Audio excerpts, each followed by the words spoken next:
We have some terrible news here on the issue of the drug war. The government has decided to find new substances to unnecessarily crack down on. I'll explain in detail here in a second.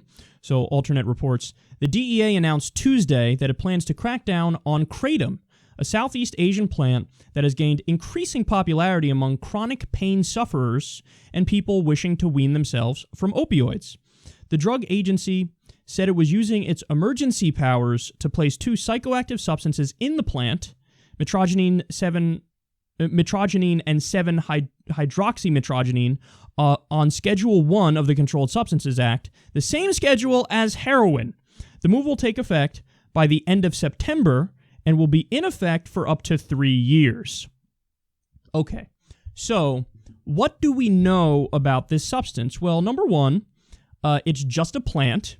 Like marijuana, it is a naturally occurring plant, and it grows in places like Thailand. Number two, in low doses, it actually gives you a caffeine-like effect and buzz. So it's a mild stimulant, and it helps you focus.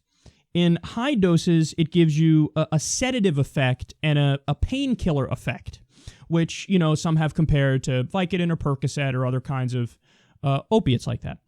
And number three, it binds to the same receptors as opioids, but it indeed is not an opioid. So, but that's a very important point and one that's overlooked. Why? Because opioids, one of the downsides of it is if you take too much, it slows your breathing enough to the point where you can die. It's happened, and it happens somewhat regularly, okay? With Kratom, if you take too much of it, you just throw up. So it binds to the same receptors, has similar effects, but you don't overdose on it. In fact, that leads to point number 4 here. How many proven overdoses have there been from Kratom? Donut. 0. 0. 0. It has that in common with marijuana. No overdoses.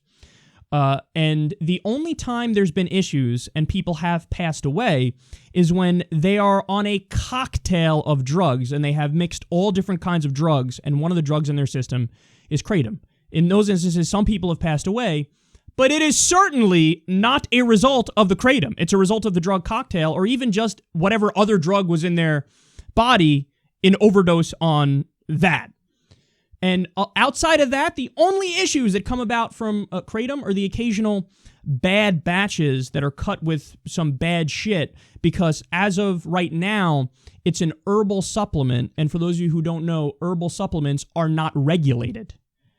So if something's not regulated, yes, you can have some unscrupulous companies that make bad batches of the shit and then people get sick from taking it. But again, it's important to remember, they're not getting sick from the drug itself. They're getting sick from the other shit that the drug was cut with by an unscrupulous dealer. Okay, so that's all super important. Now, why are they doing it? Well, look, I read the DEA notice on this. Honestly, they might just be doing it because they're so incredibly ignorant and stupid. And I mean that. Because in the DEA letter, they refer to Kratom as an opioid. Dude, you're the fucking DEA. I think you should know what's going on with the drugs that you're choosing to ban. It's not an opioid. They keep referring to it as an opioid. It wasn't a mistake. It wasn't like a one-time thing. Whoever wrote it at the DEA and somebody, the higher-up, was like, true, totally opioid, run with that. Idiots! You do know the internet exists now and people can fact-check and people can learn shit. And people know, okay, that is actually not an opioid, so why the fuck are you calling it an opioid? But they called it an opioid. See, back in the day, in like the 80s, they could do some shit like this and just be like, haha, that's it, final word. People can't fact check us. Now they do it, they forget people can fact check them. In the fucking letter banning this substance, they don't even know what the substance is. It's unbelievable. So either they're just ignorant and stupid and being authoritarian and flexing some muscle, which is a total possibility, or they're doing the bidding of Big Pharma. Now, that's obviously a little more conspiratorial. I don't know the deal with the funding of the FDA. I do know the funding, I don't know the deal with the funding of the DEA. I do know the deal with funding of the FDA. Oftentimes, the FDA is funded by Big Pharma, who they're supposed to be regulating. So there's a conflict of interest there, and they're going to go more lenient because they're paying their bills. Now, is the DEA taking money from Big Pharma? I don't know, maybe. But if they are taking money from Big Pharma, it would make sense. Why? Because so many people take Kratom who were pain pill addicts. And they found, okay, this is something that's not going to kill me, and I could wean my way off it, or I could just use this, and everything's fine. So the Big Pharma does not like that. Oh, whoa, you're off the pills? We got to get you back on the pills. What are you doing? Okay, no, okay. DEA, what's going on here, dog? This substance is pretty bad. Okay, you want to know the facts about Kratom? This is unbelievable. In 2010, 26 people called into poison control centers and had taken Kratom. Now, again, in those instances, it was the fact that people were either had a bad batch or they had mixed with other substances, so that was the problem. That was in 2010. Since 2010, this drug exploded in popularity. I mean, just so many more people. Exponential growth in the number of people taking it. So by 2015, how many people were calling into poison control centers because they had taken too much Kratom? That led the DEA to say, emergency, we must act. What is it, 200,000 people called in? Like, oh my God, I took Kratom, I'm going to die. 263 people. 26 people in 2010. Then it explodes in popularity, and still only 263 people in 2015 call into poison control. And again, in those instances, it was either a bad batch from an unscrupulous dealer, or it was a mix of substances. It wasn't the Kratom. They say, no, we're going to ban this. By the way, how many overdose deaths are there from pain pills? In 2014 alone, 1 year, 29,000. Which is the more dangerous substance again? I can't hear you. Please tell me. Okay, this is beyond preposterous. Now let me get to the kicker in the story. You know who uses Kratom? I do. Now, I've spoken about, my recreational drug use previously on the show, and I have no problem sharing with you guys all my personal experiences. I didn't like weed.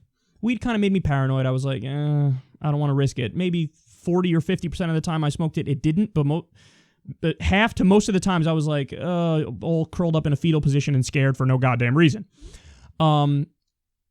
There are other hallucinogenics I'm scared to death of. Even mild psychoactive substances I don't react well with, so forget LSD, forget, all the other ones. It's not for me, okay?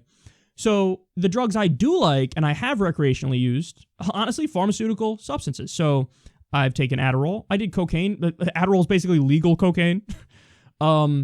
And I've taken Xanax, and I've taken Vicodin and Percocet. Now, look, this isn't for everybody because some people will genuinely get addicted, and those drugs have a higher addiction rate than other substances, so that we should get all the facts out there. Look, I have an obsessive personality, but I'm obsessed with certain things. Like, I'm obsessed with this show, so I could dedicate all my time to it. I'm obsessed with golf and some other things, so I dedicate all my time to that. I know I'm not obsessive or addictive when it comes to drugs. So, yeah, I've used, opiates recreationally. Well, that was too expensive after a while. So I'm like, okay, fuck this. This is stupid. And I forgot how I came across it or how I learned about it. But somebody's like, oh, dude, Kratom has similar effects. Why don't you just use that every now and then? So a few times a week, probably 2-3 times a week, I'll have some Kratom. Sometimes I go and play video games with my buddy, and I have some. And actually, sometimes it's at the end of a long work day. And what I do is I just take a little dose so that I can get the caffeine effect and the mild stimulant effect, and I can focus. And, okay, for Secular Talk, I work 12 to 15-hour days. You think that by the end of the day, when it comes time to read fucking 15 articles, I'm a little tired and it's hard to focus? Yeah, I'm fucking human. So you take a little bit of that, and boom, I can focus and I can read and I absorb it all. So I use it, and I use it recreationally. And you know how many problems I've had? Fucking zero. But look, this isn't even about me, because again, I'm just a recreational user.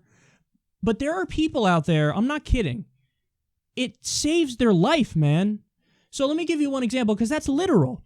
In Alabama, they decided to ban Kratom, okay, at the state level.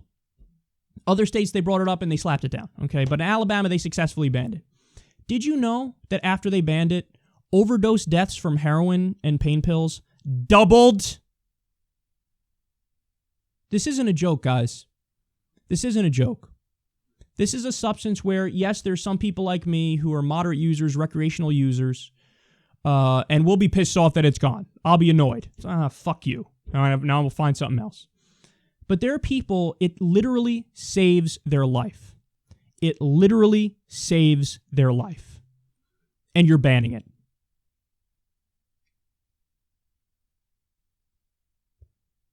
This is a sheer authoritarian move. It's not based on logic. It's not based on reason. It's not based on science. You're restricting freedom and liberty, and you're hurting people medicinally.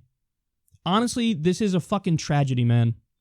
So you're going to have an increase now in overdoses from pain pills. You're going to have an increase now in overdoses from heroin. Good job, DEA. I hope you're happy.